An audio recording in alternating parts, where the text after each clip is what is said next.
Most people think of protein as muscle building, but the largest source of protein in the human body is collagen. Turns out that just protein percent of calories is probably the single biggest factor when it comes to how many calories you're going to eat. That benchmark around protein is so powerful because people will overeat carbs or fat if they don't get enough protein. People on a low carbs diet normally will have lower serotonin over time, but higher adrenaline, higher dopamine. The further you diverge from daily practices of your ancestors, the further you move away from health.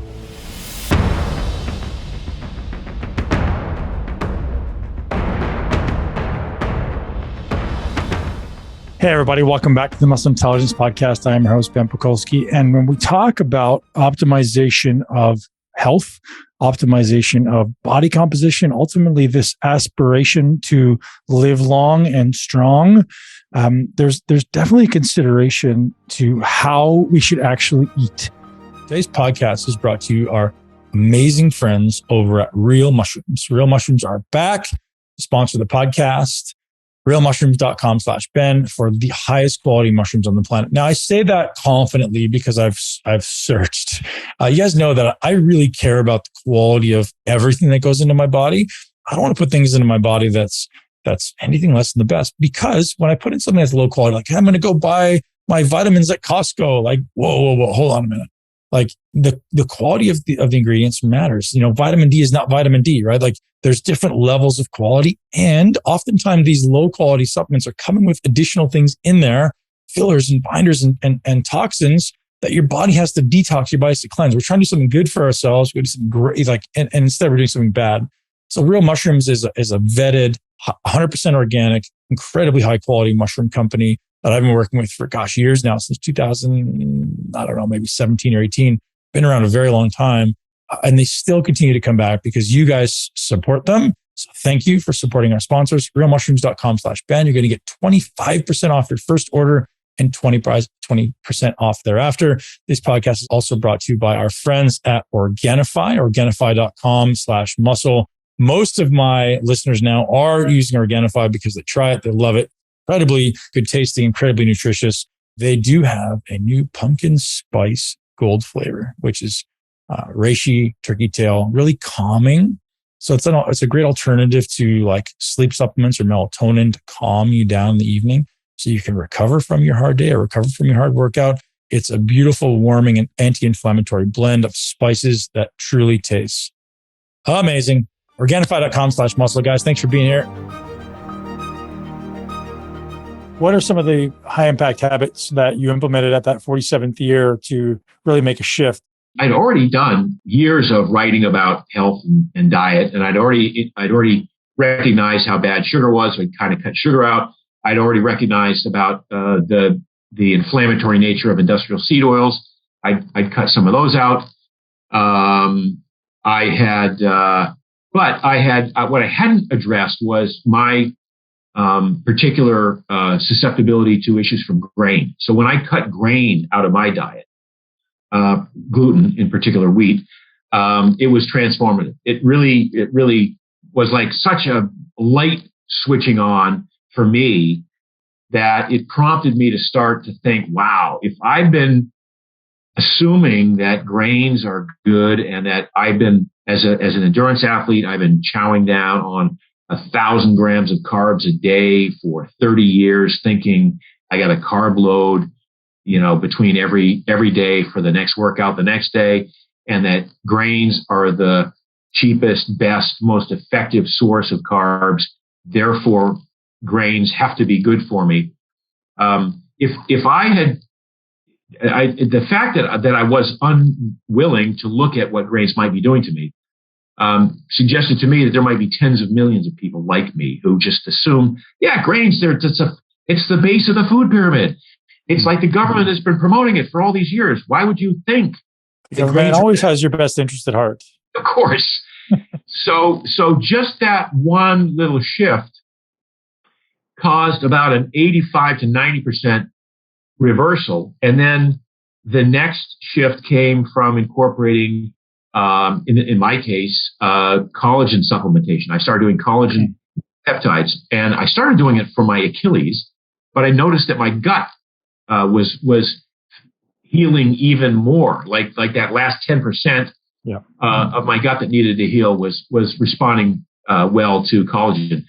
That put me on a whole investigation toward looking at collagen as maybe the fourth macronutrient. We have fats, proteins, carbohydrate, and of the proteins, most people think of protein as muscle building, but the largest source of protein in the human body is collagen. It's skin, hair, and nails. It's part of bones. It's connective tissue. So it's fascia. It's ligaments. It's tendons. It's cartilage. It's all of this stuff that isn't muscle that needs collagen peptides to rebuild, the raw material to rebuild this.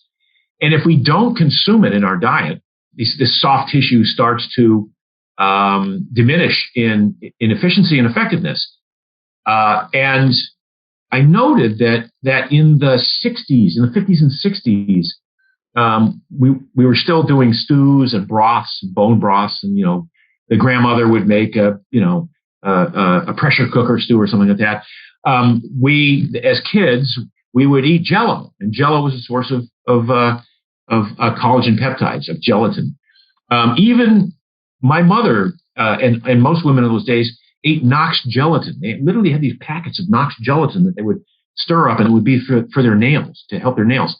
Well, as we get to the 80s and 90s, the health Nazis start coming on and saying, Jell-O's bad for you and you can't have Jell-O. So Jell-O suffered a huge hit in terms of sales. So kids were no longer eating Jell-O. Everybody was eating the choice cuts of the meat, the New York steak or the prime or the whatever, but they weren't eating the nose to tail parts of the animal.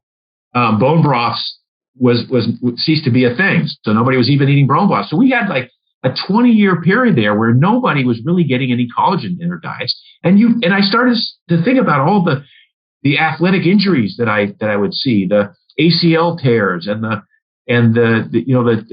torn rotator cuffs and the twisted ankles that shouldn't have ever been that susceptible to a twist on the football field or on the basketball court. I started to think, here's a nutrient that's been missing from the American diet for 20 years, and it's causing problems. It's literally causing problems.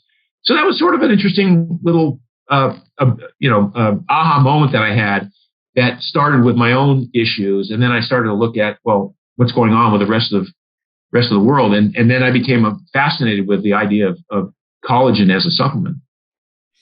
Talk to me, Mark, about the challenges or the issues with gluten and grains. So gluten seems to have its own set of challenges, but grains in general, there's always arguments, right? There's people saying you need grains and legumes for your microbiome. Those are really important to establish a diverse microbiome. And then I get your argument that says, hey, you know what? These things aren't doing us any good. If you had to argue both sides of that, how would you approach that? Okay, so both sides. On the one side, I would say some people do okay with grains. Wheat in Europe, for instance, is far different from wheat in the United States. It's wheat in the United States is grown specifically for its gluten content, for its gluten is protein. It's the plant storage form of protein.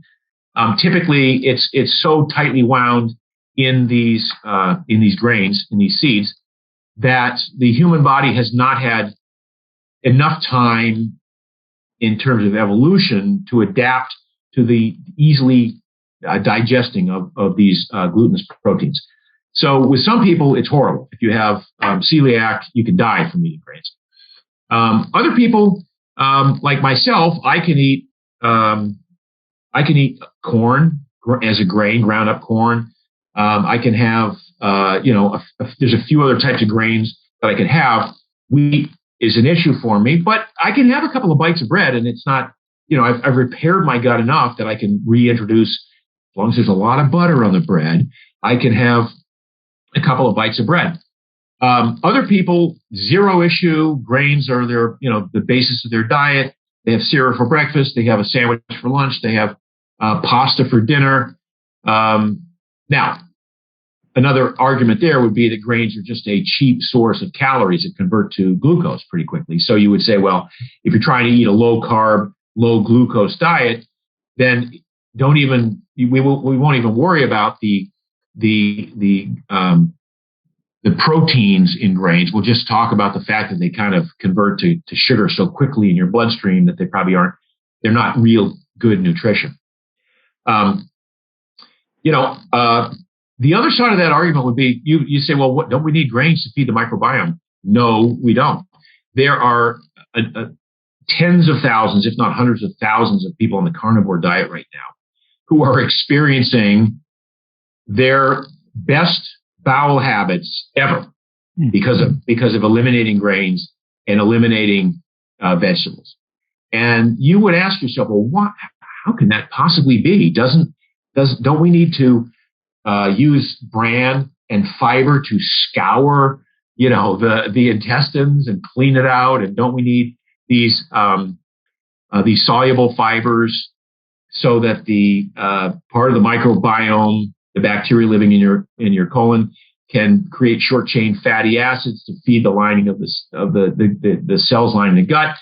And that is one avenue that we could pursue, but it's not a requirement. So the microbiome changes with the diet over time. So whatever microbiome you have today, if you change your diet significantly and kept to that changed diet, your microbiome would be very noticeably different in, say, 3 months or 4 months or 6 months. So the idea that we need fiber, that we need grains in particular to produce or provide fiber as a substrate for the microbiome is a misnomer. It's just yes, if you're going to eat a lot of fiber, then your microbiome will adapt to that, will produce short chain fatty acids. But collagen, having mentioned collagen earlier, collagen is a great substrate for those bacteria to convert to butyrate to short chain fatty acids. I didn't know that. Yeah. So we've heard of MCT doing that. I've never heard of collagen doing that. Yep. I mean, there's a lot of things that those bacteria can do. Look, there are 3,000, 4,000 species of bacteria in your gut, and it's always changing, and they become specialists at certain types of things. So if you shift your diet dramatically from one way of eating to another, the microbiome, which may be caught off guard initially for a couple of days, which in some people causes gastric upset, diarrhea, whatever you've heard about radical changes to a way of eating. Over time, if it's a healthful way of eating, the microbiome adapts to that. Those bacteria that are good at extracting, the MCT, the short chain fatty acids from the collagen or collagen peptides, they kind of take over and they do their thing, and a new form of balance is arrived at. In the fitness industry / health industry, there's a lot of information. There's a lot of noise. There's a lot of things that people are saying are the most important factors. And I think when, and you'll agree, I'm sure, is when you get to the top of the totem pole, when I say top of the totem pole, the people who actually are doing it, you see a lot of commonalities. And so I'm curious what kind of led you down that path of discovery. Right. So, I started out just not knowing anything about diet and exercise, and in medical school they don't teach you crap about this stuff basically. And I was raised kind of vegetarian, like that's supposed to be the best diet, and that obviously didn't lead to instant perfect health being vegetarian. So I knew that was kind of like not the answer, right? I started out from a low carb direction. I had some patients introduce me to low carb dieting and realized, hey, this is pretty powerful. When people just reduce their refined carbohydrate intake, they immediately eat less calories and lose fat, and they're healthier. And every single thing you can measure, it's better. Their insulin sensitivity goes up, and all their numbers improve, and everything's just automatically better.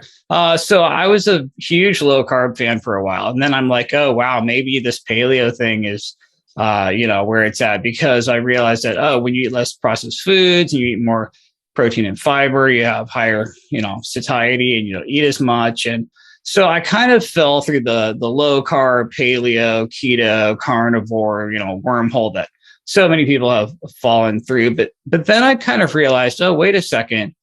The low fat people have just as many success stories. And anyone who just intentionally lowers the fat percentage of their diet is going to immediately have a higher protein percentage, higher satiety per calorie. They're going to have weight loss. Also, in fact, when you equate these low carb and low fat groups, you get the same outcomes.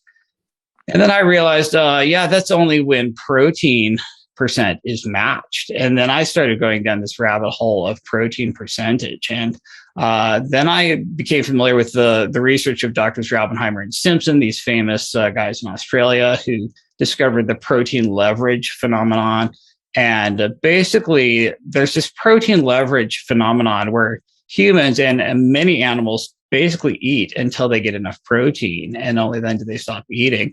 And that's why protein percentage is one of the biggest drivers of ad lib energy intake out there. And that's why every single study in the medical literature looking at ad lib diets, like people eating as much as they want, fixing protein percentage is the most important variable, just right off the top. If you're comparing carbs and fats, you have to fix protein. Well, why is that? It's because protein percent blows everything else out of the water. It completely destroys any difference between carbs and fats. And then I really started looking at, what do different protein percentages produce in terms of phenotype when it comes to humans or any animals. And so we have all these studies where literally the higher the protein percentage an animal eats, the fewer calories they eat. It's almost perfectly linear, up to about 50% of calories from protein in humans. You have this completely linear ad lib caloric intake, where the higher your protein percentage, the less calories you're going to eat even when you can eat as much as you want. And it turns out that there's this huge spectrum of protein percentages where if you're designing an obesogenic rat chow, you're trying to fatten rodents or mice or lab animals as much as possible, you want protein all the way down at 10% of calories, and then kind of equal proportions, carbs and fats. And then if you want the very, very thinnest lab rat or mouse, you crank their protein percentage all the way up to about 50%. And they just eat fewer and fewer and fewer calories, even when they have unlimited access to food. And then you kind of look around at the real world and you realize, hunter-gatherer world macronutrient average for hunter-gatherers is about 33% of calories from protein. But the standard American diet is all the way down at about 12.5% protein. And then this obesogenic rat chow is at 10% protein. And if you look at things like the databases of people who've successfully lost weight and kept it off, the one thing they have in common is they've managed to get protein to about 20% of calories. And if you look at studies where you take pre-diabetics and force them to eat 30% of calories from protein, you completely cure 100% of all pre-diabetes. And then you look at elite bodybuilders who are usually, living at 35% protein or maybe even 40% protein from calories. And it turns out that just protein percent of calories is probably the single biggest factor when it comes to how many calories you're going to eat. And that's why, if low carb is an instant win, because you're going to have a higher protein percentage. Low fat is an instant win, higher protein percentage. As long as you do these right. If you somehow do it wrong, you can do low carb wrong by just eating tons of fat, and the protein percentage doesn't go up. And so why is that wrong? So there's a bunch of other questions buried in there that I want to ask you, but why is that wrong? Because you have this whole ketogenic community saying you need to have less than 10% protein. So, and the rest is fat. So why is that wrong in your view? Right. Well, it's because I have so many patients who have stalled out on ketogenic diets. Mm-hmm. And if keto was really the answer to just being thin and healthy, everybody would be thin and healthy, right? The whole keto community would be amazing. Sure. Everyone would be blown away. That just really doesn't happen. Every single person who goes on keto loses 20 pounds instantly, loves it, and boom, stalls out hard and just stays there forever. That's everybody on keto. The whole low carb world lost 20 pounds instantly, loved it, and then stalled out hard. And the reason for that is because basically you increase your protein percentage and your satiety per calorie when you eliminate refined carbs. But then if the protein percentage is too low or not improved from there, you're basically going to still overeat calories from fat. Your macadamia nuts and your cheese and your butter, and you're going to get thinner and then plateau out when your protein percent doesn't change. And so the way you get past that is to crank up the protein percentage, eat leaner proteins, get rid of really high fat foods and refined fats like, butter and heavy cream and oil and high fat dairy and all this stuff. And then you can actually bust through this sort of keto plateau. But you can do the same thing on a low fat diet. And if you're really smart, you're doing both, like someone like yourself, like a bodybuilder, is basically just as low carb and low fat as you can get at the same time. And that's really where I'm coming at it from. Yeah, it's interesting. So there's definitely times, the way I still advocate nutrition is you eat as many carbs as you need to fuel performance. And obviously protein is going to be the majority of the diet. So I want to kind of reverse back to something you said right when you kind of started off talking there, was you said you were raised vegetarian. And then you went on to say that was obviously not the right way to do it. So talk to me about that, because that's not so obvious to a lot of people. I still get a lot of people who have a belief that veganism or vegetarianism is in fact a really healthy approach.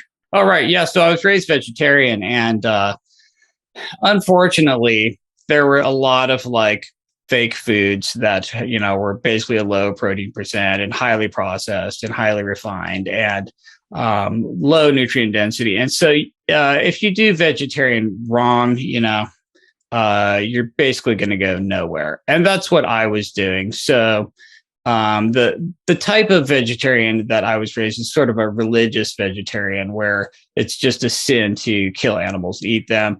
And so if you just basically eliminate high quality animal foods, the protein percent of your diet actually goes significantly down, because all of your plant foods on average have a lower protein percent than all of your animal foods on average. So it's actually like a slight downgrade to just decide I'm going to religiously avoid animal products.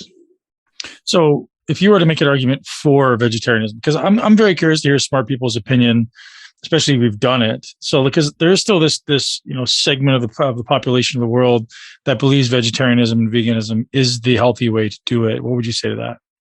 Well, okay, there is some magic there, and that's when it comes to energy density. So there are two huge drivers of ad lib caloric intake. The first one is protein percentage. It's the biggest one. That's the most important one.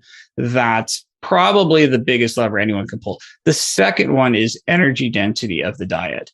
And basically, the lower the energy density of your diet, the less calories you're going to automatically eat, the less ad lib calories you're going to eat.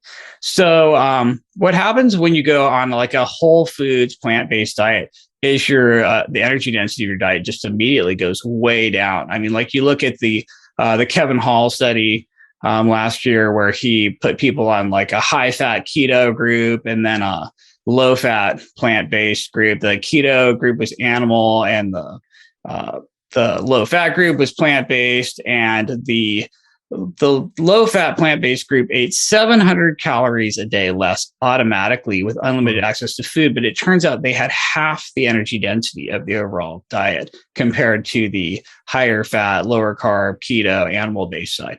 So if you're just going on a whole plant food diet, you're cutting your energy density maybe in half, which is a huge driver.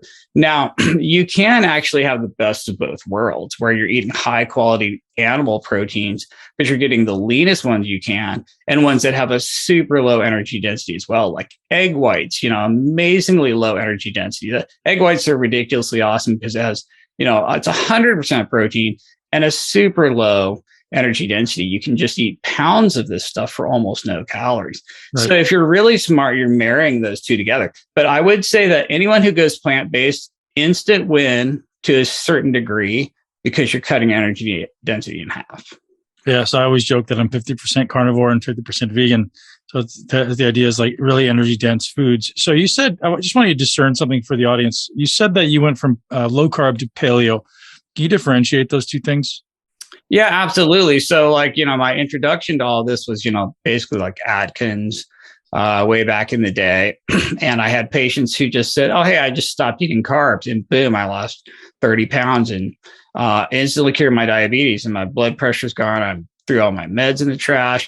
And this just blew me away. And I saw this over and over. People who if you just tell people don't eat carbs, there's so much junk that they're cutting out that it's kind of like this instant win, but it's a win to a point. And then, like I said, if you're replacing these carbs with high energy density, high fat, low protein percent stuff, you're going to stall out really hard and go nowhere. And that's what happens to so many people on a low carb diet. But so then for me, like paleo came along and it was a little bit more nuanced. It was like, okay, you can eat some carbs, just don't eat these processed refined carbs in this certain category. And what it turns out is that this category is foods that are super low in protein percent and super low in minerals and energy density, in nutrient density. So you're basically eliminating a lot of high energy density foods and replacing them with higher nutrient density, lower energy density foods.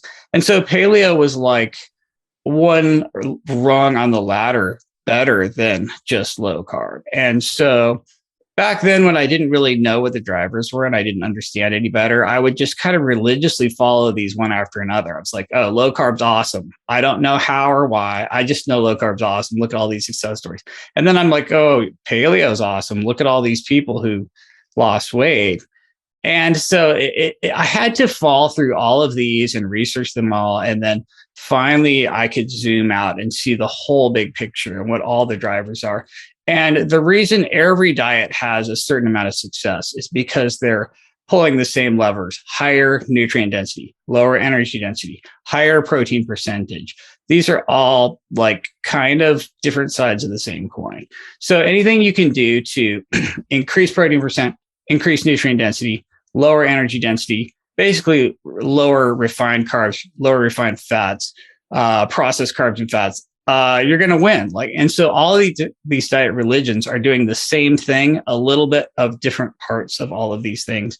And once you kind of get the big picture, you can kind of zoom out and pick and choose, and you don't have to be religious, and you get to be agnostic with your diet, which is kind of my goal, basically. Yeah, one of the things you mentioned a few minutes back is appetite control and protein's influence on appetite control and satiety. And I'd love to have you talk about that a little bit. And, is there, I think subjectively, we all know that that's pretty common. Is there data on that? What are your thoughts on what levels actually cause a decrease in satiety? Sure, absolutely. And so for me, the very most important concept of all is satiety per calorie, right? If I can give you this tiny food, just this one cubic inch of food that gives you a whole day's worth of satiety for like 50 calories, you're done. You're set. You're just going to lose all the fat you want and just be as thin as you want to be. So it really comes down to satiety per calorie, which is the most magical and important concept of all. And it's definitely evidence-based as to what improves satiety per calorie. There's about 9 things that are proven in the medical literature, scientific fact, to improve satiety per calorie. First one is increasing protein percentage. Instantly improves satiety per calorie. Second one is fiber, grams of fiber per 1,000 calories. You increase fiber, you will improve satiety per calorie. The third one is a reduction in refined and high glycemic carbohydrates. So this is an evidence-based phenomenon. If people eat just like juice and toast and cereal for breakfast, they're literally going to eat 300 more calories during the day. If you reduce refined and high glycemic carbs, you will eat fewer calories. The next one is actually eating less fat. So unfortunately, the more fat you eat, the fatter you're going to be. It's passive overconsumption, and it's a scientific evidence-based fact that a reduction in fat will actually lead to eating fewer calories. In fact, you can take any animal and just pour fat on top of their usual food, and they'll just immediately passively overconsume and get fatter. And so the evidence-based things are basically higher protein percent, higher fiber, grams per 1,000 calories, lower glycemic, high index carbs, lower fat in general, increased water. So lower fat for satiety or lower fat for fat loss? Lower fat for satiety per calorie. Got it. And this is really, really important because all the keto people are like, well, that's stupid. When I eat butter and bacon, I get tons of satiety. Like I eat a stick of butter. I'm not hungry for 50 years. Fat's the best for satiety. And what they're not doing is dividing that by calories and coming up with satiety per calorie. So like, yes, but eating a stick of butter gives you crap ton of satiety. You won't be hungry forever. But that's 1 trillion calories. So satiety per calorie is actually garbage. And you'd be better off just eating, something way, way, way lower in fat.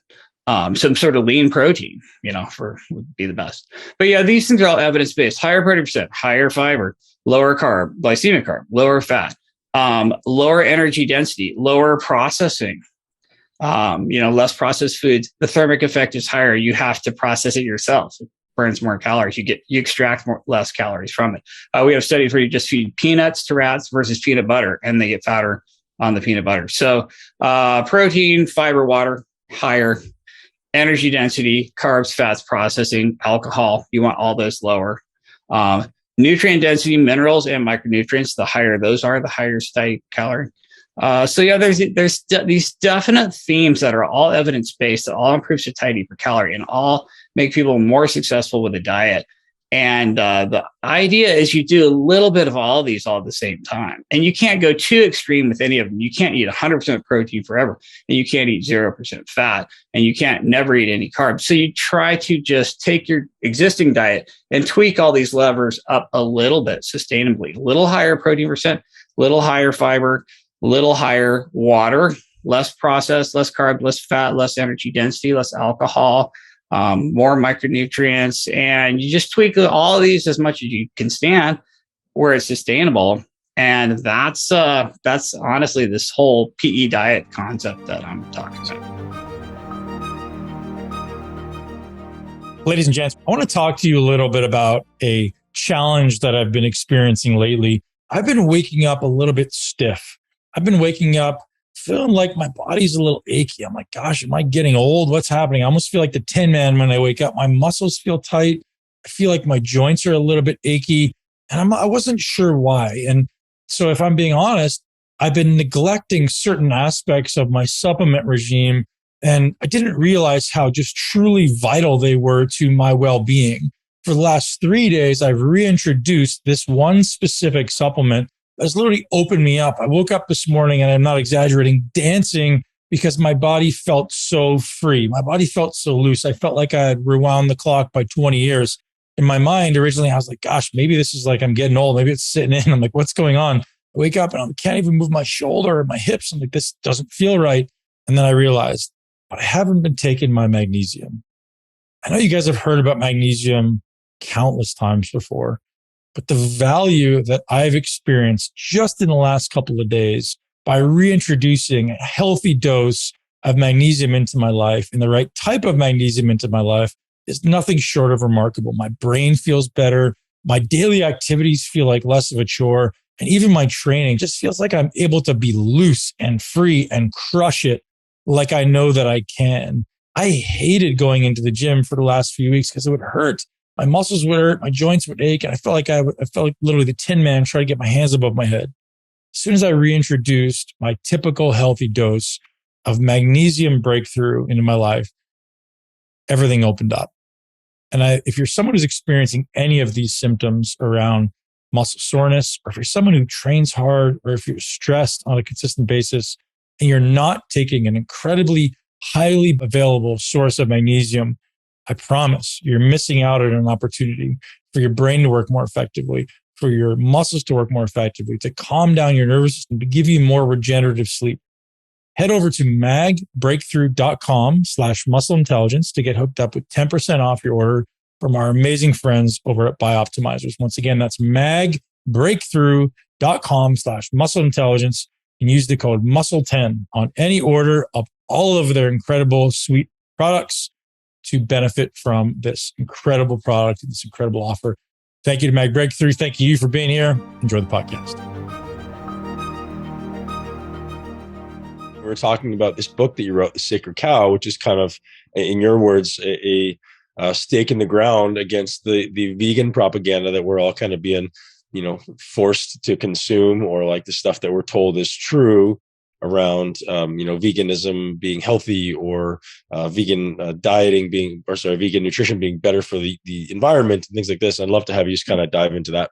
We were really careful to try to make as credible a story as we could, which, has saved us from the onslaught of some of the, I think the vegan backlash. But ironically, some people out of the meat elitist scene were really cranky with us. So like this topic of, is pastured meat more nutritious than conventional meat? And the reality, and we're talking specifically about beef here, like if we talk about dairy or eggs or seafood, then the pastured forms or the wild caught form is vastly superior nutritionally.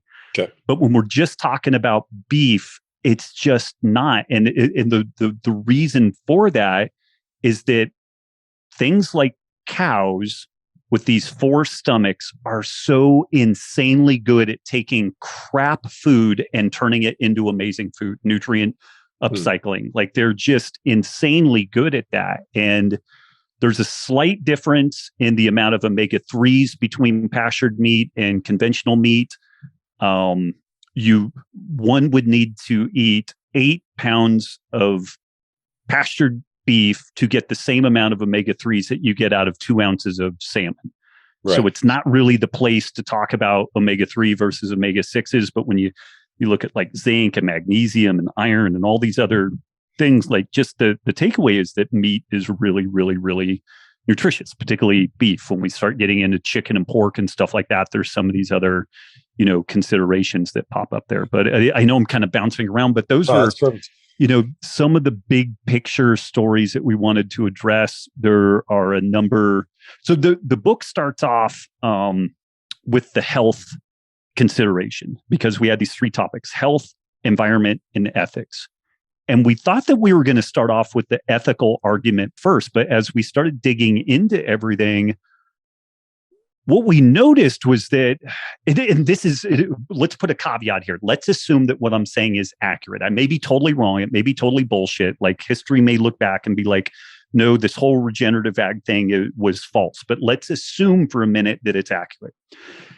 What we started discovering was that in addition to like the production side being critical for the health of grasslands and biodiversity and all these other things, when we were looking at the health consideration for humans, it's really, really hard to grow humans in a healthy fashion, completely absent animal products. And when we look at some vegan and vegetarian cultures, there's only been vegan cultures for a relatively brief period of time, like 50 to 60 years, really. And, we've had more vegetarian-based cultures like India and some places like that, different Buddhist countries. But you very consistently see a challenge with B vitamins, iron, zinc.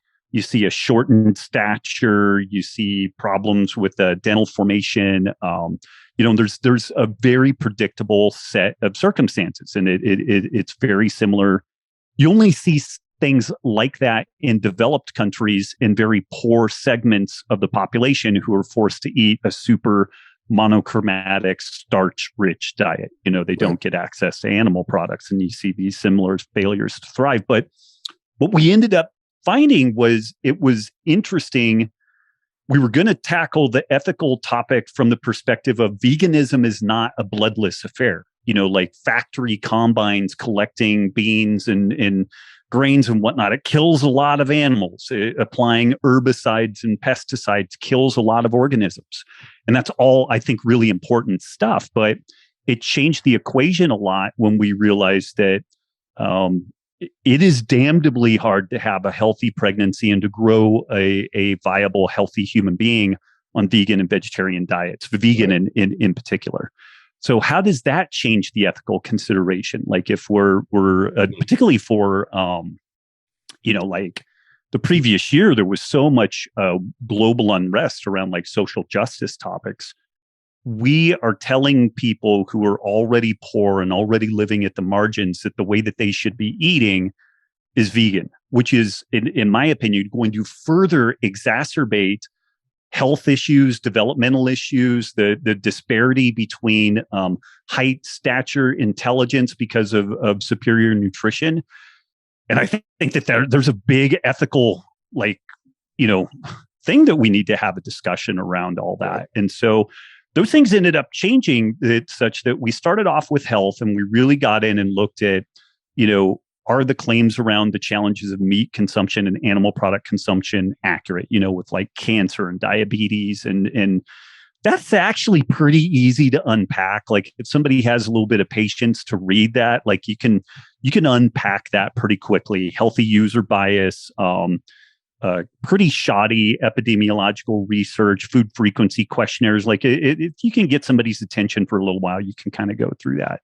I'd love to get down the path of like ancestral practices. So I think one of the things you're most known for around the world is understanding ancestral practices, specifically around eating in a way that maybe is most in alignment with our ancestors. And I'd love to have you maybe just begin by defining what that might look like. I know it's a broad statement, but you could just start at a high level and then we'll chunk down from there.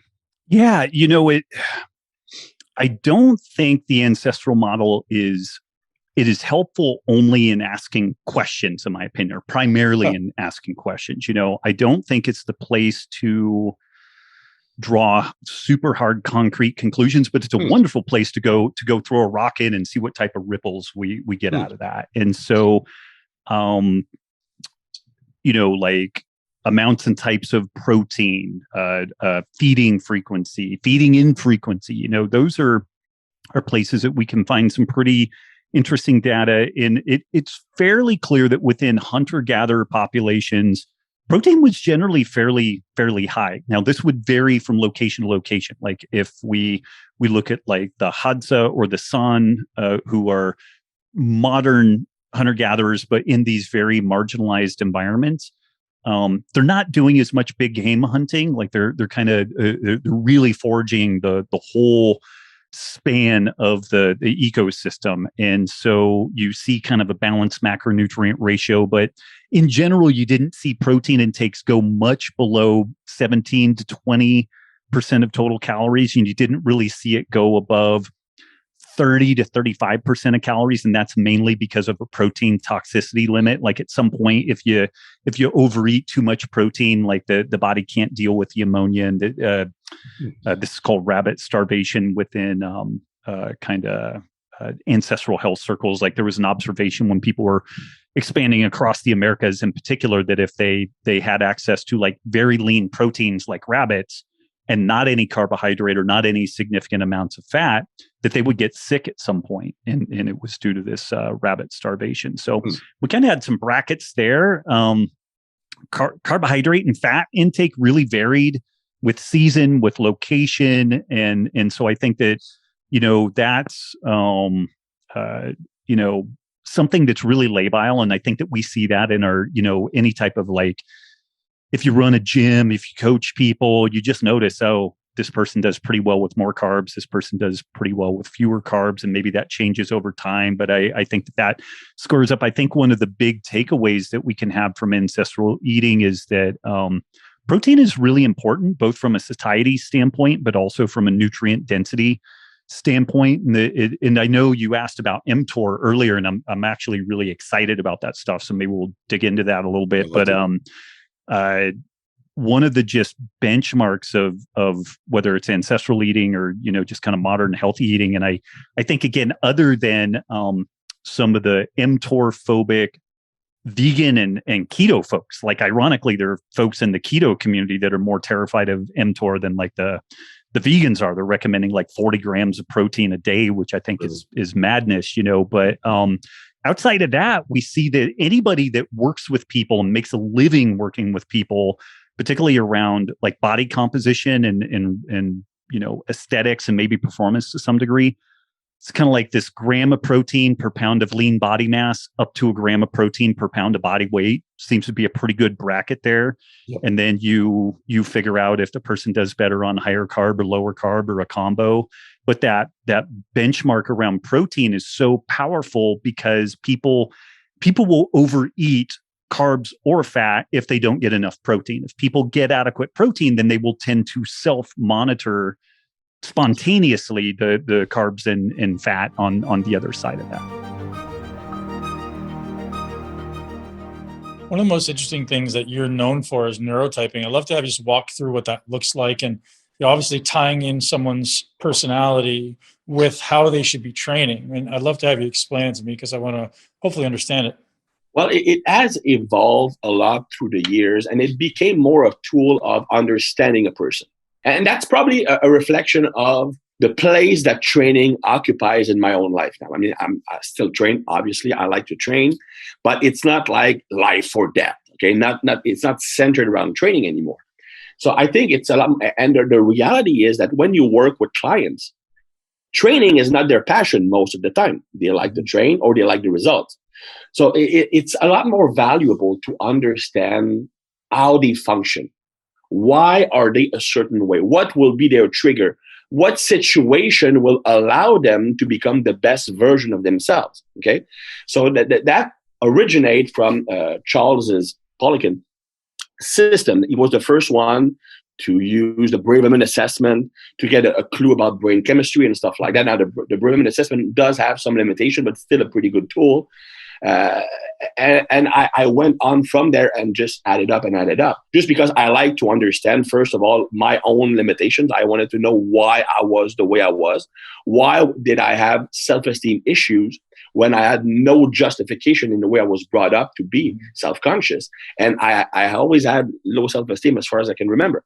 Anyway, so basically the principle is understanding our brain chemistry, the various neurotransmitters we have in our brain, how they impact personality, how they impact what triggers you, how they impact what drives you. Okay, so for example, you have dopamine. I mentioned earlier, like obviously someone who is more dopamine dominant, or they're very sensitive to dopamine or produce lots of it, will be more easily motivated, more driven, stuff like that. You look at another neurotransmitter like glutamate, for example, which is an emotional amplifier. Someone who has excess glutamate will normally be extremely self-conscious, very moody, mood swings, they extremely emotional, can get easily offended. So right from the start, like you have like the two stereotypes, you have like this the alpha male and you have the beta male. Like, but it's of course it's a spectrum. But so you have a wide range of neurotransmitters, and they all have a function in the brain. And understanding these functions allows you to know, well, if that person has that characteristic, it's likely or in part because this neurotransmitter system is either extremely efficient or deficient.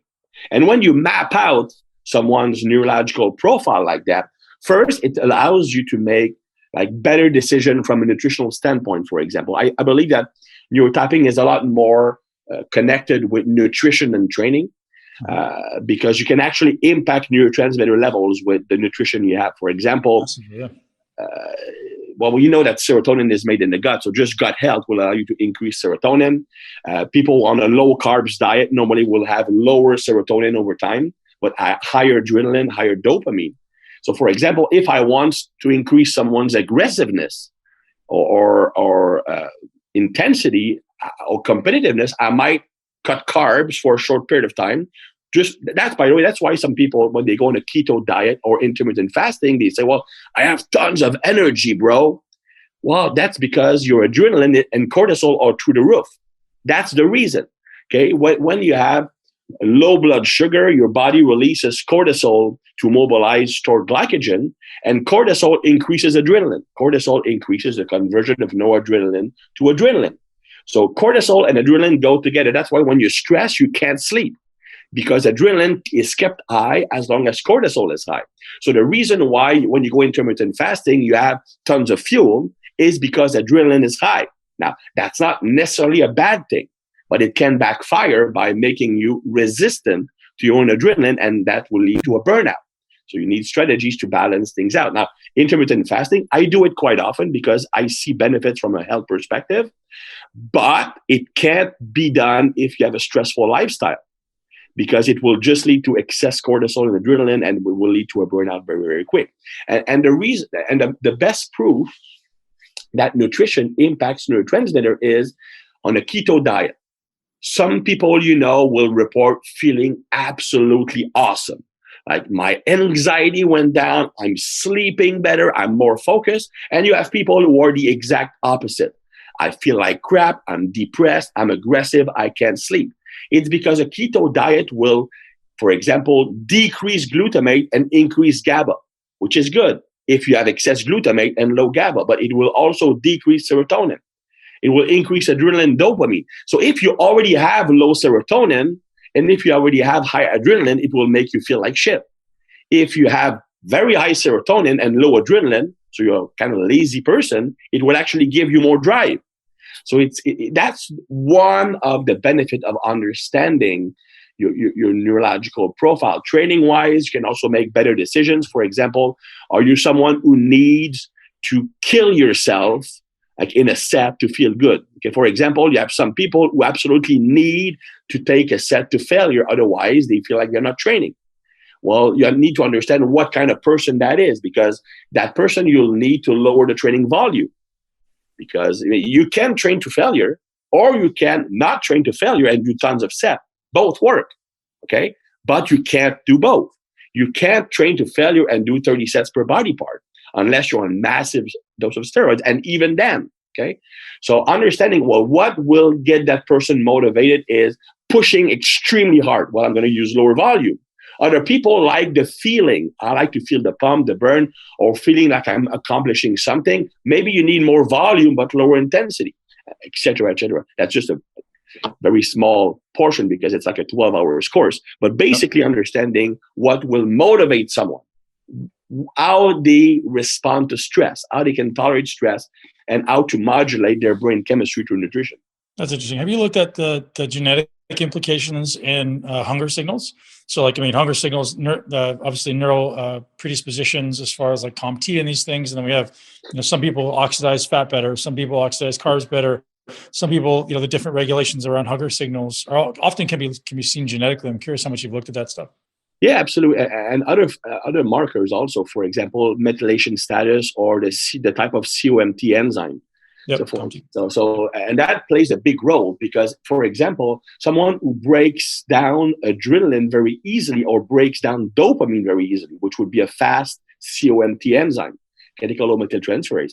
Well, as long as adrenaline or dopamine is high, well, you don't feel the need to eat food. I mean, when adrenaline is high, it's pretty simple to understand, right? I'm fighting a tiger. I'm not going to get a hunger pang when I'm fighting a tiger because that's not good for survival. But you might get anxiety, right? Yeah, exactly. When you're is up too long. Yeah. So you're not hungry. And as far as dopamine, as long as it's high, you feel pleasured. So you don't need a reward. See what I mean? Mm-hmm. So someone with a slow COMT enzyme, meaning that the adrenaline and dopamine lingers a long time once it's been released, they will actually have problem eating enough. They can go hours and hours and hours without eating or thinking about eating. They have no hunger. Whereas someone with a very fast COMT enzyme, well, they will need to eat more often, or at least will feel like they need to eat a lot more often, and they will get those cravings a lot more easily. See, where if you look at, I tend to be someone who my catecholamines stay elevated, my adrenaline stays elevated. But what that turned into for me as a child was I feel stressed, I feel anxious, it's lingering. I learned how to cope with it by eating. So that was like a stress response as a kid. I didn't know any different. I just felt this feeling and a cookie made me feel better. So, but now looking back at it, looking at my genetics, because my COMT was poor and my adrenaline stays elevated, my catecholamines stay elevated, that's what actually led me to kind of reflexive stress eating, which is very interesting, right? As an adult, I can overcome it. What happens is, okay, and the best way, the best supplement, quote unquote, to decrease cortisol and adrenaline, because both are connected, is carbs. Carbs is the easiest way to decrease cortisol and adrenaline. That's why, for example, people naturally crave carbs at night, okay? Because carbs will put you in parasympathetic mode. So when you were anxious because of the high adrenaline, subconsciously your brain wants to shut it down. Mm-hmm. So it made you crave sugar or carbs or foods that are high in carbs and fat and sodium, because these will actually bring adrenaline back down. So that is absolutely a side effect of excessive. But in that case, it would be a combination of high adrenaline, but likely low serotonin. Because if someone has normal or high serotonin, it can actually counterbalance the adrenaline and you stay in that somewhat optimal state. But the moment you have low serotonin, you can't, and that's what anxiety is. Anxiety is nothing more than your neurons firing too fast. So you have the neurotransmitters that makes your neuron go faster, dopamine, adrenaline, glutamate, and you have the noradrenaline, and you have the neurotransmitters making the neurons go slower, serotonin, GABA, glycine, for example, oxytocin. So it actually lowers it. So if your brain chemistry makes you anxious, it means the neurotransmitters responsible for activating or have an excitatory reaction are much higher versus those that can calm the brain. So a strategy that your brain will ask you to do is, well, give me something to counterbalance that imbalance. Forget what you think you know about fat loss and open your mind to a new mechanism. What do you think you know about fat loss? Everybody think, what do you think you know about fat loss? Do you think it requires a calorie deficit? Maybe. Do you think it requires a ton of hard work? Maybe. Do you think it requires genetics? Do you think it requires sacrifice and effort? What if I said all of those are not true? Right? Maybe they're conditionally true in certain scenarios. What if I said there's a whole bunch of things you could do before that were way more effective and easier, as long as you just do them consistently? Maybe sounds interesting, right? And I'll tell you, I'm not going to suggest it to you today. I'm going to try to convince you of anything. I'm going to show you compelling evidence. And I'll walk through it. So what I said I would show you is like, well, we should all aim to be lean, healthy, and muscular, right? Why do I say healthy? Oh man, a few reasons why we say healthy. Being lean and big is useless without health. We see all these bodybuilders kicking the bucket. May they rest in peace. It's really sad, man. It's really sad to see these guys kicking the bucket, and they aren't aware, right? When you're young and you're full of piss and vinegar, you're just not aware. I was there, right? You don't care. And I'm very blessed to have got out of bodybuilding with amazing health and amazing vitality, amazing energy, amazing focus, an amazing business, an amazing family. But I created that. That wasn't a gift, right? That wasn't a gift. I created that. How did I create it? By having a higher standard than everyone else. So I didn't hold myself to the standard of, I want to just not be fat. Anybody ever say that? I don't want to be fat anymore. Fuck that. I want to be lean. I want to be shredded. I want to be healthy. I want to be muscular. Every time you use those softeners, use those kind of small pussy goals, you're telling yourself it's not that big of a deal. Or maybe you're telling yourself that you don't believe in yourself. Like, I just want to lose like 5-10 pounds. Bullshit. Be honest. You got to lose 50. Right? Be honest. Be honest with yourself. Sometimes the pain is necessary. And what happens if you don't lose 50 pounds? Man, well, 5 years from now, I'll probably be diabetic. Right? Okay, let's fix that. I might have a heart attack. Okay, that's a big pain. You have to be real with yourself. Otherwise, listen, I don't want to lose any more friends. So I'm working towards starting a coalition for bodybuilders to help these guys not die young. There's markers we can see, right? We can tell. It doesn't just matter what your body looks like on the outside.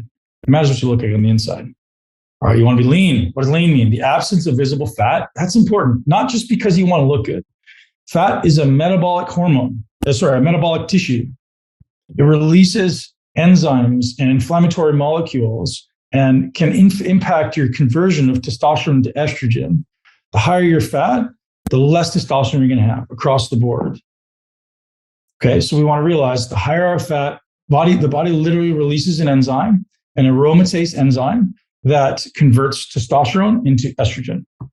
Higher the fat, why is my testosterone low, doc? Well, because your body fat's too high. Step one. There's other reasons. We'll walk through all that stuff today. Body fat is extremely inflammatory. So all illnesses for humans are associated with inflammation, all of them. So if your inflammation is up, anybody ever do their blood test and see like CRP being elevated, C-reactive protein? That's that, right? Sometimes a whole bunch of other things are there, like triglycerides and A1C. All of those are indications of inflammation, right? It's associated with all-cause mortality. I don't want to die, so I pay attention to inflammation. Why do we want to be healthy? Health is not just the absence of illness, disease, or limiting ailments, is it? This is an important definition. Health is the ability to adapt to imposed demand. What does that mean? If I put a demand on your body, like I say, hey, let's go for a run. If I say, hey, let's go lift this weight, does your body have the ability to do it and adapt? How many of you guys have a list of things that if I said, I want you to write these down right now, that you wrote down that you used to be able to do that you can't anymore? Well, that to me is deteriorating not just quality of life, but health, right? Health is the ability to adapt to imposed demand and to perform well under any and all circumstances, right? You may not have that goal, but I tell you, you should, right? If the goals that you have are too small, you will not pursue them. They won't pull you out of bed. You have to have a big goal and a reason why you're going to do it. All right. So, and here's a fun fact. The further you diverge from daily practices of your ancestors, the further you move away from health. Everybody read that. The further you diverge from daily practices of your ancestors, the further you move away from health. How many of your ancestors sat on their ass and watched television on Netflix every night? How many of your ancestors stayed up till 11, 12 o'clock with artificial lights on the inside?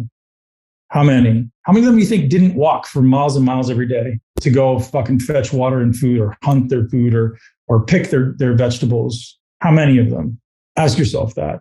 The further you diverge from your ancestors, the further you move away from health. What do the ancestors, what do? They moved, they got sunshine, they probably had a lot of sex, they probably ate really good food, whole foods, right? How many of you guys have families who have ancestors who have like 15 plus kids? There was a lot of sex being had. There was not much else to do. Like, let's have a lot of sex. Like, why did they have a lot of sex? Because they were healthy. Testosterone was elevated, right? I don't want to dwell on that. Why do we want to be muscular? Being muscular is not just aesthetic. What is it? The presence of strength, fitness, performance, mobility, and the absence of joint pain. Anybody of you guys train for a long period of time and go, man, my joints hurt from training? Well, let me tell you a fact. That's not par for the course. That's not supposed to happen. It means you're doing it wrong. If you're training and your joints hurt, ladies and gentlemen, not too many ladies, there's a couple here though, it's because you're doing it wrong, not because it's the way it's supposed to be. And I don't care how much you're lifting. None of you guys have lifted more than me. And my joints aren't broken. Sometimes I get some bumps and bruises from when I was an idiot in my early 20s and late teens. But for the most part, man, I feel like a newborn baby, right? That's the reality. You have the ability to do that. I aim to return to my 25-year-old self, right? I aspire for wisdom and youth. Wisdom means I want to have the wisdom of the graybeard and the youth of myself at 25, the youthful vigor. Anyways, all right, so here's a little story that just perfectly, before we get into the real tactics, and we don't have too much after this, but before we get into the real tactics, this is important for you guys to know. Everybody give me your attention. How many of you guys have a story around your genetics or your family or your history or how it's going to be hard? So do you realize that in this exact moment, your body on the inside is perceiving the external environment and the internal environment? So right now, my body's perceiving the light, it's perceiving the air, it's perceiving everything around me. If there's a lion in the corner, it's perceiving that. Even if you don't acknowledge it, 90% or more, 98% of things are unconscious, meaning your body's perceiving it subconsciously or unconsciously, right? So your body's perceiving all these things around you, and then it's creating this internal adaptation to the environment. So if it's cold, your body warms up. If it's hot, your body starts to sweat. Your body's just always adapting, right? So in every single instant right now, and for the rest of your life, and for every minute since you've been born, your body is turning genes on or turning genes off based on what's happening in your life in this moment. With me? So if I go for a walk, that turns on different genes than if I sit on the couch and eat a donut. Different. Not good, not bad, just reality. So the body that I have right now is a perfect reflection of my lifestyle and my genetics in combination up to this point. Does that make sense? So yeah, we all get born with like a deck of cards, right? We're all handed cards and we're born. Some better, some worse. It's all subjective. Each and every one of you is great at something. You're better than me at many things, I'm sure, right? But if you guys want to have a great body, what we need to do is we need to find a training system that matches your lifestyle and your genetics and allows you to express the genetics that you want. And you can do this, right? You can express the best genes that you have in a way that allows you to be lean, healthy, and muscular for life if you implement the daily best practices. So here's what I want you guys to know. Everybody read this. You are not your genetics. You're not your parents. You're not your past. You're not your story, right? What am I? I am my daily habits. I am my skills, my habits, my beliefs, and my process. That's what I am. And if I want to change who I am or reflect in a different way of who I am in the future, I need to change those things. Thank you for being here, ladies and gents. Thank you to our sponsors for today. And I appreciate you guys joining us. And if you're not already subscribed to the Muscle Intelligence Podcast, head over to all the amazing places where you can subscribe to podcasts. So we are on YouTube, we are on Spotify, we're on Apple Podcasts, and everywhere else you can subscribe to the best podcast in the world. Thank you very much. Our numbers on the podcast continue to grow because of your reviews, your shares, and ultimately your subscriptions. So subscribe, review, and share with at least one person you know and love who wants to live their greatest life in a body they love. Whether you're a coach, whether you're someone who wants to transform, we're here to support you. Drop me a message on Instagram, drop me a message on YouTube or a DM. I do read the messages if you guys see that. Thank you for being here, and live your greatest life in a body that you absolutely love. Thank you so much for tuning into Muscle Intelligence. If you enjoyed today's episode, please be sure to share it with at least one person you know. Make sure you're subscribed so you never miss an episode. This podcast is for information purposes only. The statements and views on this podcast are not medical advice. This podcast, including Ben Pakulski and the producers, disclaim responsibility for any possible adverse effects from the use of information contained herein. Opinions of guests are their own, and this podcast does not endorse or accept responsibility for statements made by guests. This podcast does not make any representations or warranties about guest qualifications or credibility. This podcast may contain paid endorsements or advertisements for products or services. Individuals on this podcast may have a direct or indirect financial interest in products or services referred to herein. If you think you have a medical problem, consult a licensed physician.